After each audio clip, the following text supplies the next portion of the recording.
Hello guys, what a brand new day. Nandito nga kami sa Chinatown. Gusto nyo bang makita ang loob ng Chinatown? Tara, itutur ko kayo. Pagpasok mo sa arko na ito, mapifeel mo na rin na parang nasa China. Alam nyo ba na ang Chinatown dito sa Binondo ang pinakamatandang Chinatown sa buong mundo? Ito ay vibrant district na mayaman sa kultura at pagkain. Mula sa halong Chinese at Filipino influence. Lakad-lakad ka nga dito guys, makikita mo rin ang mga Pilipino na nagtitinda. Mga tinda silang iba't ibang mga prutas. Yan, bumili na rin ako dahil nagugutom na.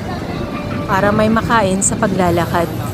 Mga nagfo-food trip din dito sa kalye. Kita rin pala kami ditong bilihan ng mga gamit guys. Gusto nyong bumili ng mga gamit guys, punta lang kayo dyan. Ganda dito maglakad-lakad at mamili.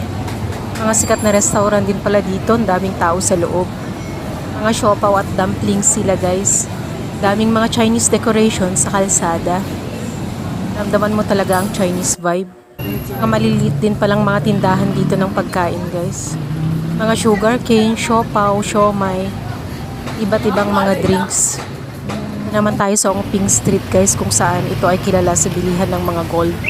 So kung bumili ng mga hikaw, jewelries, dito ka pumunta guys sa Ongping Street. Guys, may simbahan din pala dito. Ito ay tinatawag na Binondo Church. Inyo ba na ang simbahan na ito ay nung panahon pa ng Spanish?